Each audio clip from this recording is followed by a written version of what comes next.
lo que hemos estado viendo con respecto a su proyecto, con respecto a la especie que están trabajando.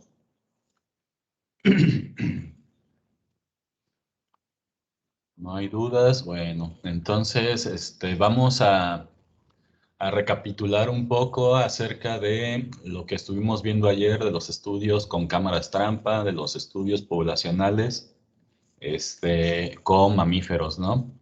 Entonces quería platicarles acerca de nuevamente ubicarnos, que todos nos ubiquemos geográficamente dónde estamos pues localizados, ¿vale?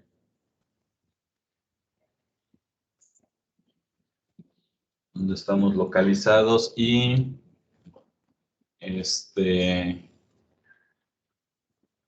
voy a seleccionar unas actividades que tengo aquí, pero bueno, recuerden que yo les platico que soy originario de Córdoba, Veracruz, ¿vale? Entonces, la Facultad de Peñuela está ubicada aquí en Peñuela, la Facultad de Ciencias Biológicas y Agropecuarias está ubicada aquí en Peñuela, municipio de Amatlán de los Reyes. Y bueno, pues parte de la chamba que tenemos como biólogos, parte del trabajo que hacemos en esta región, pues es explorar, es hacer el monitoreo de las poblaciones de fauna silvestre que hay en esta región, ¿no? Que pertenecen aproximadamente 56 municipios. Entonces ya hemos hecho estudios en Zongolica, hemos hecho estudios en Orizaba, Córdoba, Matlán, Cuitlahua, Paso del Macho, Coscomatepec, Huatusco, pero aún nos hacen falta pues ecosistemas y sobre todo pues especies por explorar que no conocemos, que muy poco se ha estudiado y que pues ahora tenemos la facilidad de trabajar con la virtualidad y trabajar con datos de poblaciones que ya se encuentran registradas en, pues en estas bases de datos que hemos estado consultando, como son las de la Conavio, ¿sí? Donde están la información de las áreas naturales protegidas y podemos ver pues qué especies son las que se han registrado dentro de cada una de estas áreas naturales protegidas y qué podemos estudiar, qué es lo que podemos estudiar en cuanto a las especies, qué protección, qué proyectos de conservación o de aprovechamiento podemos desarrollar en estas áreas naturales protegidas, pues porque es la parte del trabajo del biólogo, ¿no? Ustedes van a ser biólogos, biólogas, y entonces cuando la carrera, pues la chamba va a ser, pues ir a trabajar. Estos son los lugares de trabajo donde los biólogos pueden trabajar. Es una opción de trabajo, ¿sale? Entonces, miren, pues nuevamente regresando a los ecosistemas que existen en la región de las altas montañas, quiero pues mostrarles que dentro de todos los bosques que existen en el país, aquí en Veracruz, en esta región de las altas montañas, pues tenemos prácticamente la mayoría de los tipos de bosques que hay en todo México, ¿no? Entonces ya hemos hecho estudios en bosques nublados. ¿Se acuerdan que les platiqué de de los murciélagos en bosques mesófilos de montaña? Y pues ya también ayer tuvimos la clase sobre los mamíferos en el Parque Nacional Pico de Orizaba, ¿sí? En el Parque Nacional Pico de Orizaba, el cual protege pues bosques de montaña, sobre todo bosques templados. Entonces quiero que veamos este, este video para que nos demos una idea y se den una idea de qué tipo de bosques, en qué tipo de bosques pueden trabajar, qué tipo de bosques están protegiendo las áreas naturales protegidas. Ecosistemas de México.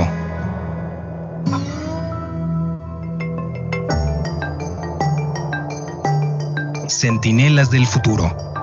Bosques templados. Los bosques templados agrupan principalmente a los bosques de pinos, de oyamel y de encinos. Son los ecosistemas forestales mejor adaptados a las bajas temperaturas y capaces de colonizar altitudes superiores a los 3.400 metros sobre el nivel del mar. Estos bosques ocupan el 16% del país. Los bosques templados de México poseen la mitad de los pinos del mundo y la tercera parte de los encinos. Se estima que en estos bosques viven cerca de 7.000 especies de plantas.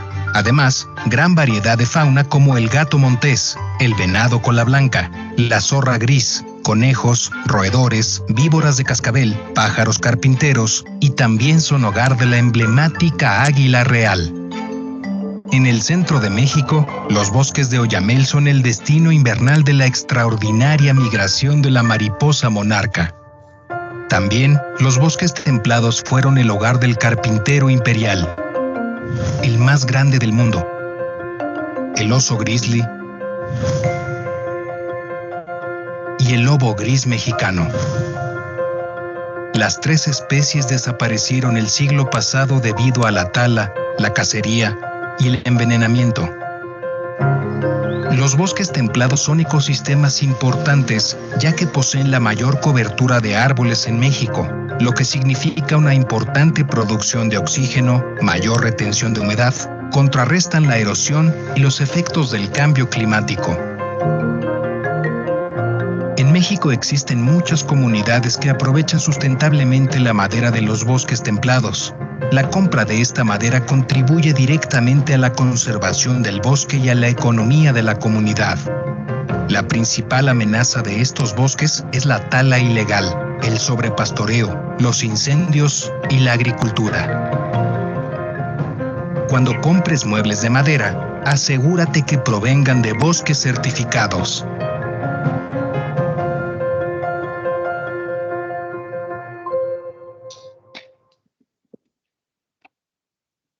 ¿Cómo ven, chicos? Pues sí, entonces los bosques templados, pues básicamente tenemos en esta región de México, justo el Parque Nacional Pico de Orizaba, pues protege bosques templados y nosotros vamos a esta región, vamos a encontrar bosques de pino, Pinus pátula, si no mal recuerdo, que son las poblaciones, hay como 3 o 4 especies de pinos que hay aquí en el Parque Nacional y que protegen esos ecosistemas, ¿no? Entonces, si se dieron cuenta ahí en el video, también hay serpientes de cascabel. Su servidor, junto con otros colaboradores, como el doctor Gerardo, no sé si están tomando clases con él. Publicamos un artículo. Yo fui al Parque Nacional Pico de Orizaba junto con otros colegas, con otros alumnos que fuimos a hacer un monitoreo de la población de Crotalus intermedius y publicamos este artículo científico. Aquí estoy yo, en la revista Herpetology Notes de la Sociedad Europea Herpetológica, ¿no? Entonces, lo que nosotros encontramos, no sé si les da el doctor Gerardo Torres Cantú, el doctor Pablo Andrés Mesa, la maestra Norma Mora Collado, creo que el doctor Regulo todavía no les da, pero pues lo que hice o lo que hicimos en este estudio fue ir al Parque Nacional Pico de Orizaba, pues que es una de las montañas más grandes, ¿no?, de México. Y lo que hicimos fue básicamente un modelo de identificación de poblaciones de la serpiente Crotalus intermedius, ¿sale? Entonces nosotros fuimos al Pico de Orizaba. Estas líneas que ustedes ven aquí son las curvas a nivel, es decir, la altitud que tiene el pico. Esta parte, pues son los 5.400 metros sobre el nivel del mar. El pico llega hasta 5.600, ¿no? Es la parte más alta del pico. Y entonces lo interesante es que nosotros logramos encontrar poblaciones de nuevos registros de esta especie a aproximadamente 4.000 metros sobre el nivel del mar. Otros registros los encontramos como a 3.800, 3.900 metros sobre el nivel del mar. Y ¿qué fue lo que encontramos? Por aquí hay unas fotos de la especie. Es una serpiente de cascabel que habita estos bosques de pino y que todavía la tenemos presente ahí en el Parque Nacional. Es una pues, serpiente pues, de aproximadamente 40 a 30 centímetros y encontramos algunas crías también a esas altitudes, ¿no? Entonces lo que nos sorprende mucho o lo que nos sorprendió es que como un reptil que depende de la temperatura ambiental para poder termorregular, para poder pues desarrollar su fisiología óptima, ¿no? Porque pues si bien recuerdan, los reptiles dependen de la luz solar, de los rayos del sol, de la temperatura, para poder realizar sus funciones fisiológicas, ¿no? Entonces, a mayor altura, pues hay más frío, ¿no? Hay mayor frío. Entre más vamos subiendo al pico de Orizaba, pues más frío se va haciendo el clima. Entonces la pregunta es, este, ¿qué está pasando, no? El cambio climático está haciendo que las temperaturas pues el cambio climático está afectando o está cambiando las temperaturas que hay en el pico de Orizaba y, y entonces está permitiendo de que la capacidad de adaptación de esta serpiente pues pueda subir un poco más, ¿no? Entonces, pues si hay mayor temperatura, si hay una temperatura favorable a 4.000 metros, pues entonces las serpientes van a poder colonizar, van a poder llegar a nuevos ambientes. Pero aquí la preocupación es, dado que el cambio climático está afectando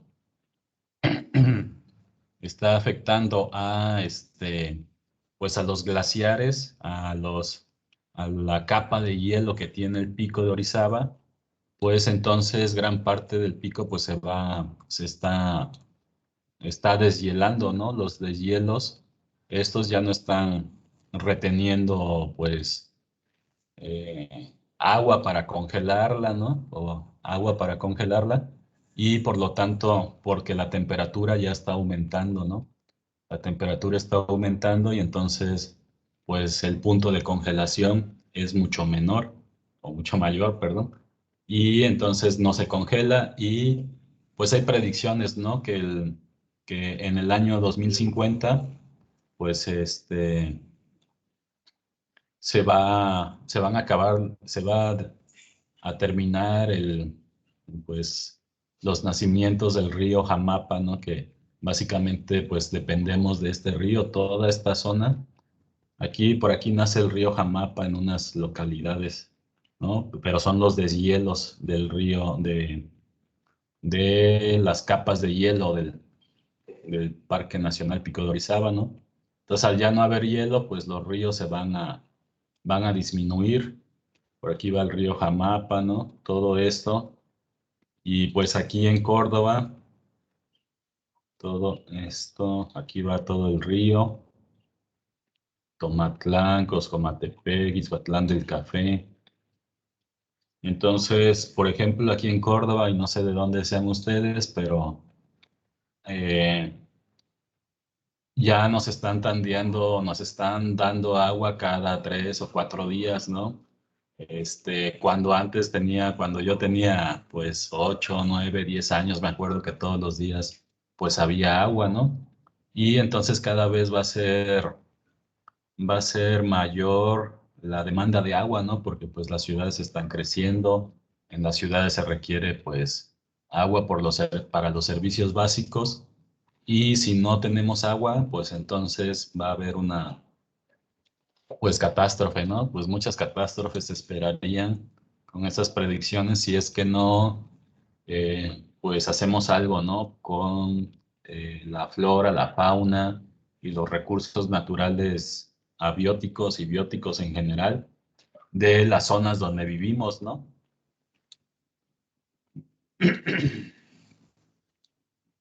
Ujú. ¿Dudas, preguntas, chicos?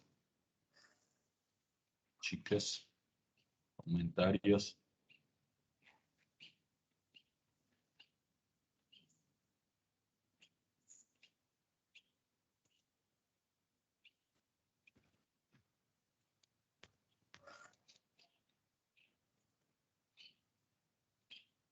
No, profe.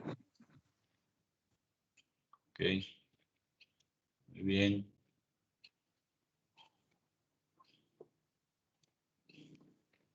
Bueno, entonces este tipo de proyectos ustedes los pueden también plantear como parte de sus estudios o de su proyecto de esta experiencia educativa, hacer un proyecto para que les financien pues viajes de campo, trabajo de campo, para hacer monitoreo de campo en el Parque Nacional Pico de Orizaba con algunas especies, ¿no?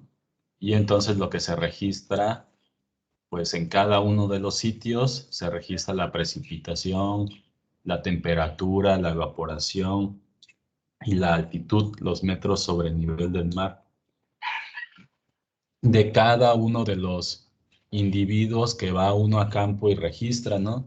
Básicamente lo que está uno describiendo, pues de la especie o de las especies, lo que describimos, pues son las características del hábitat. Esta precipitación, es decir, lo que llueve, lo que cae de agua, en cada localidad, pues representa pues el hábitat, la casa de cada uno de los individuos, ¿no? Entonces nosotros registramos 14 individuos que vivían desde los 1765 metros sobre el nivel del mar hasta los 2816 metros sobre el nivel del mar, ¿no? Esto fue registrado en algunas localidades, ¿no? Entonces, esto es lo que hacemos en este tipo de proyectos. Lo que se busca es describir el hábitat. Y ya una vez que sabemos cómo es el hábitat, pues podemos entender un poco la ecología, la biología de las especies y saber por qué de los movimientos, ¿no? Porque muchas de los reptiles se mueven o cambian de localidad, colonizan nuevos hábitats más favorables debido a que la temperatura, la precipitación, pues va cambiando, va variando, pero desafortunadamente pues llegan a las casas, llegan a terrenos y pues son sacrificadas, ¿no? Son sacrificadas pues por la gente, porque pues finalmente es una especie de importancia médica. Me refiero a de importancia médica porque pues su veneno puede servir para curar ciertas enfermedades, ¿no? No sé si han escuchado del captopril. Este, Creo que lo sacaron de una serpiente, ¿no? El captopril se ocupa para aquellas personas que tienen hipertensión. Y entonces este captopril lo han de ver descubierto basado de un componente aislado del veneno de una serpiente, ¿no? Entonces nosotros no sabemos si esta serpiente pueda, digamos que tener la cura para ciertas enfermedades humanas, ¿no? Entonces es por eso que los estudios de monitoreo, los estudios de estudiar las poblaciones de fauna silvestre son importantes porque pues la riqueza que tenemos de las especies, pues no sabemos cuál pueda servir para curar a la humanidad, ¿no? A lo mejor en alguna de ellas podemos encontrar la cura del COVID, ¿no? Pero si las serpientes se pierden, si las especies se pierden, pues se pierde toda esa capacidad que tendríamos para podernos curar, ¿no? Que finalmente, pues los seres humanos somos los beneficiarios de esa biodiversidad, de esta biodiversidad, ¿no? Ujú. No encuentro la información del captopril, pero estoy seguro que sí es extraída o que sí fue desarrollada de alguna serpiente.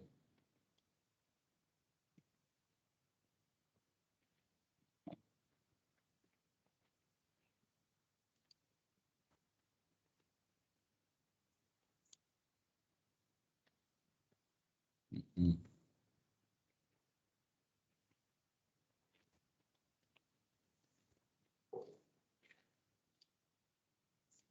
No me deja leer esto.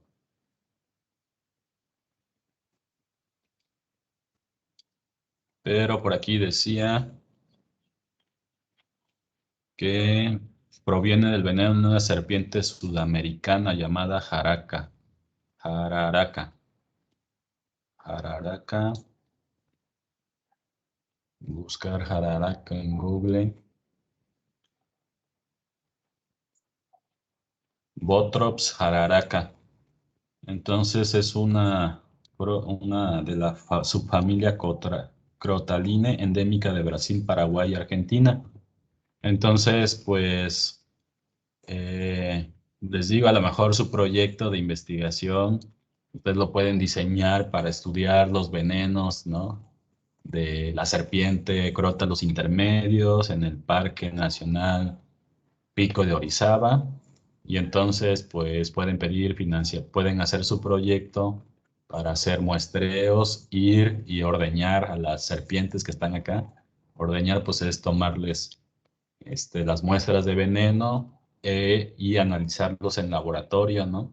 Analizar esas propiedades del veneno en laboratorios especializados para describir las características potenciales del veneno. Y pues esos son los proyectos que los biólogos, que ustedes como biólogos y ahorita que tienen la oportunidad de hacer proyectos, pues los pueden desarrollar, ¿no? Pueden desarrollar este tipo de proyectos. ¿Dudas, preguntas, comentarios?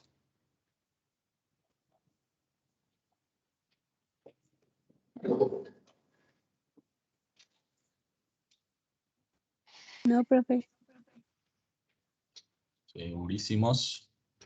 Bueno. Otros tipos de proyectos que les voy a platicar, seguir platicando, tienen que ver con estudios en bosques. También hemos desarrollado estudios en selvas húmedas, chicos. Entonces, ya les platiqué de proyectos desarrollados en bosques mesófilos de montaña, los proyectos de murciélagos, los proyectos de mamíferos con cámaras trampa, ya les platiqué, y aves, ¿no? Y estudios, proyectos de investigación de aves en bosques mesófilos, proyectos de mamíferos en el Parque Nacional Pico de Orizaba en bosques templados, pero también hemos hecho investigaciones o estudios, estudiantes que son de diferentes regiones de México. Hemos hecho algunas investigaciones y ahorita les voy a pasar este video y después les voy a mostrar un ejemplo de un proyecto que hizo un estudiante ya egresado de la facultad en selvas húmedas del sur de Veracruz. Ecosistemas de México.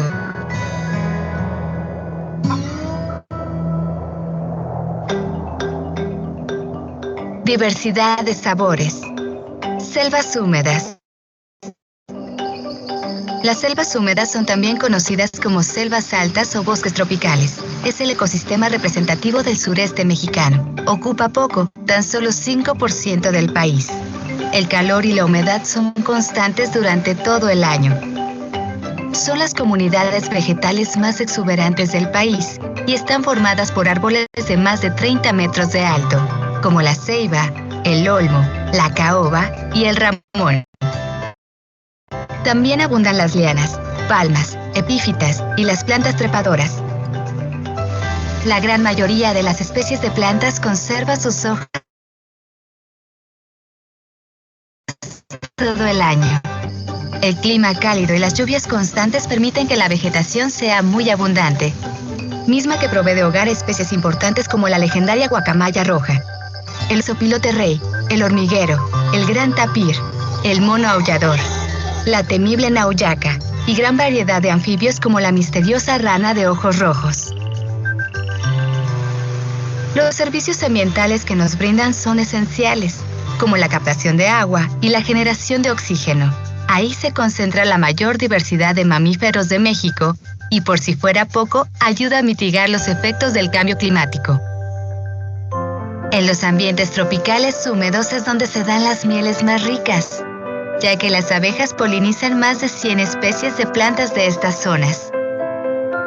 La vainilla, única orquídea utilizada a nivel industrial, también proviene de las selvas húmedas. Del árbol del cacao, los mayas obtuvieron el delicioso chocolate, bebida reservada a los gobernantes.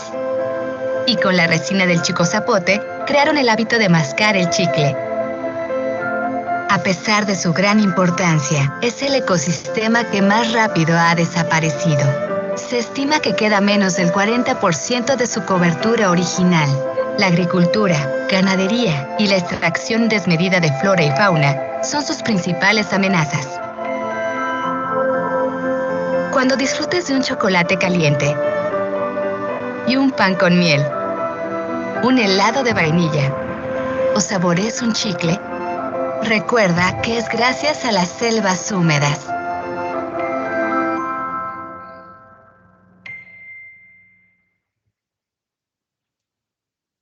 Muy bien, pues miren, en selvas húmedas nosotros hemos pues tenido estudiantes en la facultad que son de los Tuxtlas o de esa zona de Tuxpanapa, del sur de Veracruz. Tenemos estudiantes pues de varias partes pues, del país, ¿no? Y sobre todo pues de Veracruz.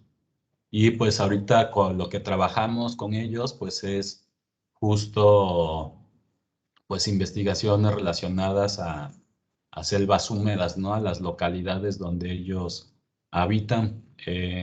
Roldán Vivas Lindo, que fue mi estudiante de biología, y un servidor y otro colega de la Universidad Autónoma de Yucatán, pudimos registrar en campo la presencia de anormalidades en la coloración de mono aullador de manto, Alouatta palliata mexicana. Entonces lo que hicimos pues fue ir a esta zona de Luxpanapa, al ejido Nuevo Cantón en el Luxpanapa, e hicimos recorridos a lo largo de la zona. Aquí está la comunidad de Nuevo Cantón y entonces nosotros hicimos recorridos por la zona, dado que se iba a hacer un muestreo de fauna silvestre en esta localidad con el estudiante Roldán. Y pues lo que observamos fue en poblaciones silvestres o este individuo con esta coloración de tipo pues muy anormal, ¿no? A lo que se esperaría de un mono aullador de manto, ¿no? Entonces, este tipo de estudios también se pueden, o este tipo de proyectos también ustedes los pueden desarrollar en sus municipios, en sus ejidos, en sus localidades donde ustedes habitan, hacer exploraciones a poblaciones que ustedes conozcan, poblaciones de flora o de fauna silvestre, que estén en alguna categoría de riesgo, y documentar las problemáticas que tienen sus poblaciones, como por ejemplo, este caso de un mono con albinismo o, o con aberraciones del color del pelaje. Entonces, esto tiene que ver con aspectos genéticos, ¿no? De sus poblaciones, y por lo tanto, pues un proyecto de investigación para estudiar las características genéticas de las poblaciones de monos, pues sería viable, ¿no? Que también ustedes lo puedan desarrollar, ¿no? Este es un ejemplo de los estudios que hemos hecho en selvas húmedas. También tenemos otros estudios en selvas húmedas.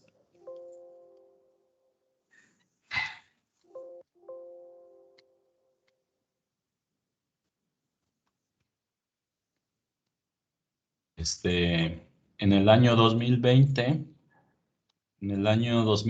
aquí su servidor y otros colaboradores, también con Roldán Vivas Lindo, pues en una zona cercana a la que les acabo de comentar, de el Uxpanapa, encontramos registros de tapir y registros de jaguar, ¿no?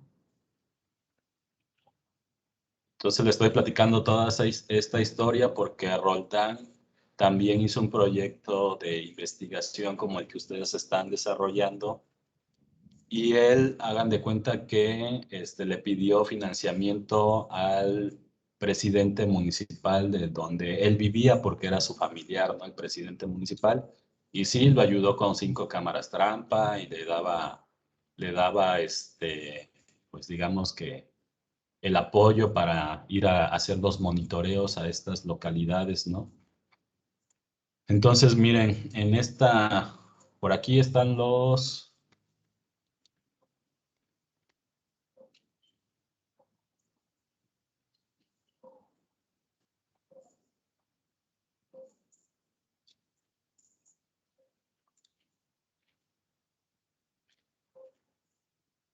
entonces, miren, aquí fue donde vimos los monos, ¿no? Aquí en Nuevo Cantón, que es más o menos por aquí. Pero más adelante, donde están estos puntos de registro, estos triángulos, estos círculos, son cámaras trampa, ¿vale? Que estuvieron distribuidas a lo largo de esta estación 1, estación 2, estación 3, estación 4, estación 5, ¿no? Fueron las estaciones donde se monitoreó al jaguar y al tapir, ¿vale? Y miren qué chuladas de trabajos hicimos, ¿no? Con los registros de cámaras trampa, encontramos jaguares, ¿no? Jaguares, tapir, y aquí pudimos constatar incluso que era una hembra, que posiblemente un tapir hembra, que posiblemente estaba lactando, ¿no? Estaba lactando, y eso habla de que el hábitat todavía provee suficientes recursos para que las hembras puedan tener suficiente pues alimento y puedan tener crías, y esas crías se puedan mantener en su hábitat, ¿no? Pues, ¿cómo ven este tipo de proyectos? ¿Qué opinan? ¿Creen que sea viable para ustedes hacerlos en sus zonas?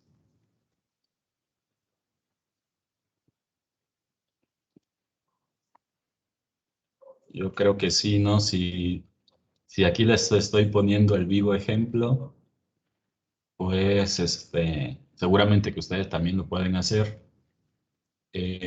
Por ejemplo, Guadalupe Vargas Cruz hizo otro tipo de proyectos. A ella le gustaba trabajar con la comunidad. Guadalupe, con la comunidad, es decir, con los niños de las comunidades, ¿vale? Y es otro tipo de proyectos que ustedes pueden hacer. Ella trabajó en la Chinantla, Oaxaca.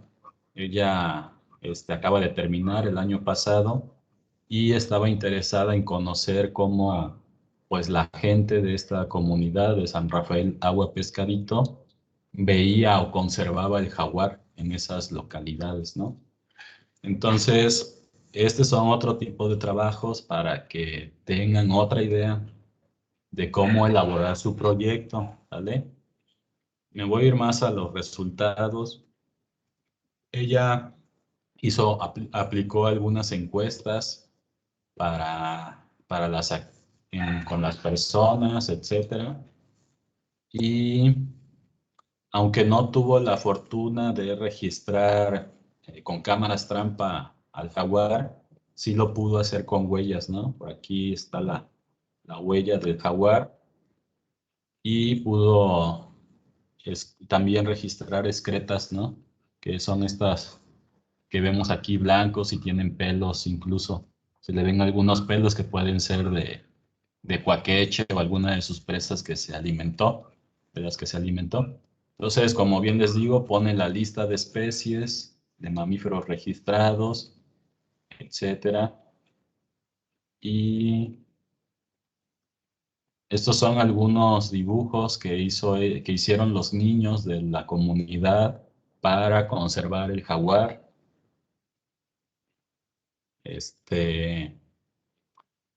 Hicieron algunas pinturas, cómo identificaban al jaguar con respecto a otras especies que habitan en su comunidad. Aquí están los niños trabajando con aspectos de educación ambiental. Guadalupe iba a las comunidades y a las escuelitas y trabajaba con los niños, les daba pláticas de educación ambiental y entonces ustedes también pueden desarrollar un proyectito más o menos similar con algunas escuelas de sus localidades, de donde ustedes son, y empezar a trabajar educación ambiental.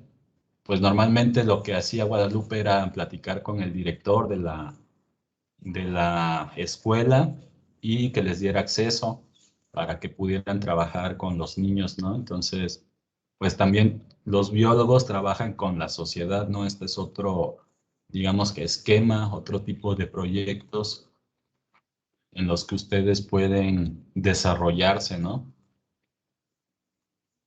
Ujú. Profe, Sí, adelante. tengo una duda. ¿El proyecto que estamos desarrollando se debe desarrollar en la sociedad, por ejemplo? Que yo estoy haciendo de educación ambiental Ajá, por la especie que le platiqué. ok. Entonces, no solo va a ser el proyecto que le vamos a entregar, sino también lo tenemos de, de realizar, Llevarlo ¿o a cabo. cómo?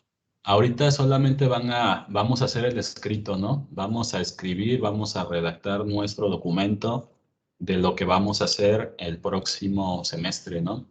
Entonces ahorita va a ser la redacción de nuestro proyecto, ¿no? Entonces, si en tu caso, pues vas a trabajar el próximo semestre, a lo mejor con la comunidad, con la gente, pues entonces en el proyecto que ahorita vamos a elaborar o que vamos a estar elaborando a lo largo pues de este curso, debe de estar implícito, ¿no? ¿Dónde se va a hacer el proyecto de educación ambiental en tu caso, ¿no? Por ejemplo, ella puso que en Venustiano Carranza, municipio de San Rafael. Entonces, ahorita les estoy platicando para que se den ideas los tipos de proyectos que pueden llevarse a cabo. Ya no hemos trabajado el escrito porque quiero que pues tengan una idea de todo lo que se puede hacer como biólogos, ¿no? Entonces, pues van a tener que desarrollar un mapa o hacer un mapa de dónde van a hacer ustedes su proyecto, ¿no? O sea, tienen que hacerlo lo más realista posible, aunque ahorita no lo vamos a llevar a cabo, ¿no? Solamente lo vamos a planificar, lo estamos escribiendo, redactando, ¿no? Sí sí me expliqué.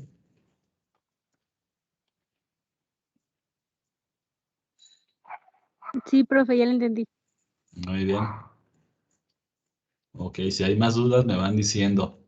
Otro estudio, bueno, la tesis de Roldán, que fue su proyecto de investigación, que lo hizo allá en el Uxpanapa.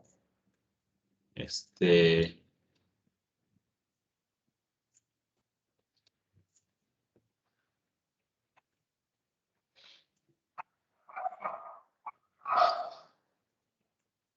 Esperar a que se descargue. Y Entonces voy a pasarle las fotos que tenemos hasta el final.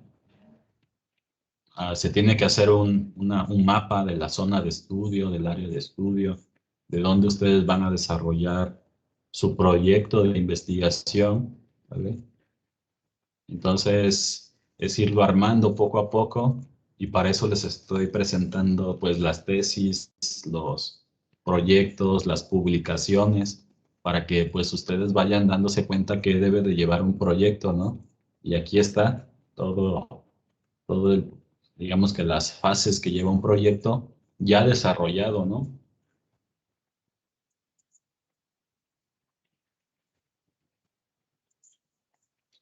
Ajá. Entonces, normalmente siempre se hace un anexo fotográfico de las especies de mamíferos registrados en el área de estudio, ¿no? Entonces, aquí podemos ver a los tlacuaches, Didelphis virginiana, ¿sale? Philander opossum, que es el tlacuachillo de 4 ojos, si no mal recuerdo. También a mí me tocó ir, nada más nos metimos como, ¿qué será? 50, 100 metros a la selva y ya andaban ahí los monos araña, ¿no? También los monos aulladores, ahí andaban las tropas en la selva, ¿no? Y a 50 metros, ¿no? De meterse a la selva. Mono aullador, tepezcuincles o Funiculus paca, va bajando. Dasyprocta mexicana, acuaqueche, ocerete.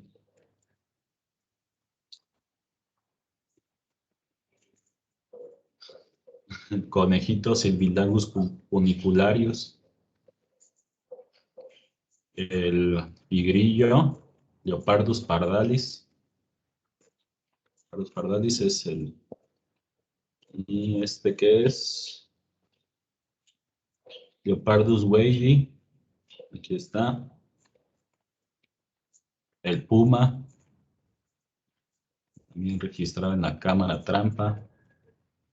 Puma concolor. Jaguar, pantera onca, registrado en huellas. Esta es una nutria, Lontra longicaudis. Aquí está la huellita. Esa la registramos a la orilla del río Uxpanapa. El río Uxpanapa es uno de los más grandes de México, ¿no? Cuando tengan oportunidad de ir, vayan. El viejo de monte o Eira bárbara, cabeza de viejo. Zorrillos, Mephitis macroura.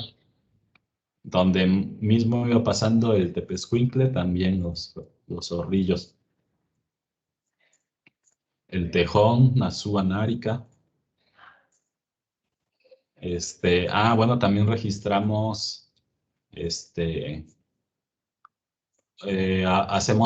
bueno, en este caso hicimos también como un monitoreo con las personas, con la comunidad, para preguntarles qué tipo de cráneos o algunas piezas de los animales tenían en su casa, y encontramos a pecarí, ¿no?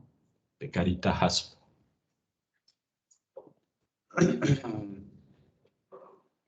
¿Qué más estudios en selvas húmedas? Selvas húmedas, hemos trabajado con musarañas. ¿Conocen las musarañas? También en México tenemos musarañas y también hemos hecho investigaciones con musarañas en los Tuxtlas, en la Reserva de la Biosfera. Dirigí la tesis de otro estudiante, de Iván Vera, y entonces este estudiante fue a la reserva, hizo monitoreos, capturó las musarañas y después hizo unos modelos, ¿no?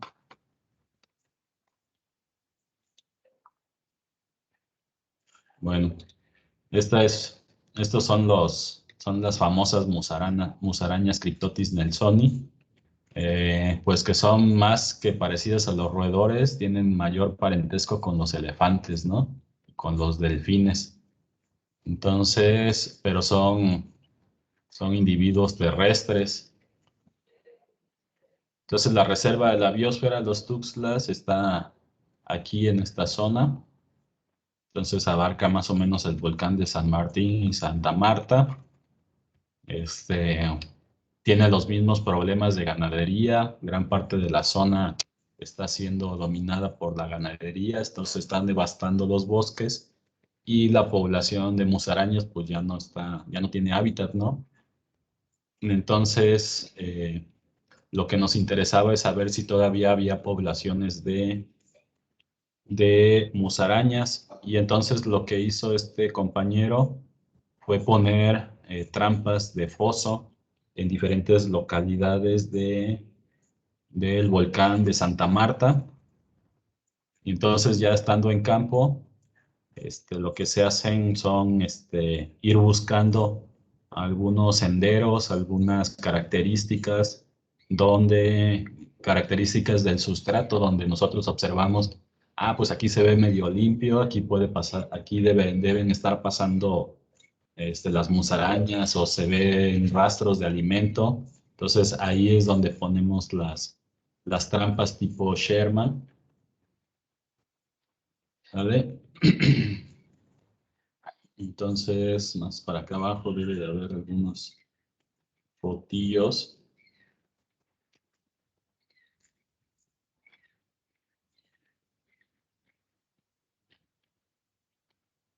No puso fotos de dónde capturó a las musarañas, pero pues básicamente es otro tipo de proyectos que también el estudiante Iván desarrolló para hacer muestreos en selvas húmedas, ¿no? Entonces, Iván es de aquí de Córdoba y consiguió financiamiento para ir a muestrear esas musarañas en los Tuxtlas, ¿no?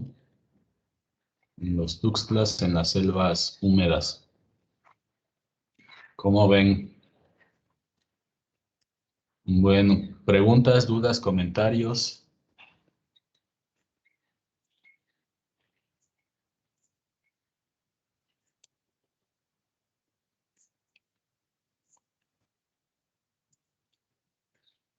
No, profe. Sí. Muy bien. Pues muy bien. Entonces, si no hay dudas, nos vemos el próximo miércoles para empezar a trabajar los aspectos de la redacción de su documento del proyecto, ¿no? Entonces, mientras sigan revisando información, sigan incrementando la información de su protocolo, de su proyecto de investigación y escríbame por el WhatsApp para que vayamos retroalimentando, les vaya diciendo más aspectos de cómo ir dándole forma, ir dándole, pues, orientando bien su proyecto de investigación. ¿Vale? Pues que tengan buen fin de semana, buena tarde, hasta luego. Y cualquier cosa estoy pendiente por correo, WhatsApp o cualquier medio. Saludos y hasta luego. Gracias, profe. Gracias, profe. Gracias, doctor. Hasta luego. Hasta luego. Estén bien.